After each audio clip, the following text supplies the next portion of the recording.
อยู่ส่วนเธอนี่เฮ็ดจะได้บักใหญ่นี่บ่เคยเห็นในรถแต่บักงูเลื่อมบ่เคยพอบ่เคยเห็นเลยขอบนี่งูเลื่อมบักใหญ่มันอยู่บ่มีใครกล้าจับอยู่ส่วนนี่มันบ่นี่แต่บักงูเลื่อมนี่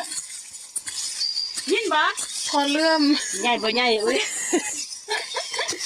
สัญญาณอะไรของเฮงอันนี้โกสัญญาณอะไรมันโทรเบอร์โทรอะไรไงล่ะ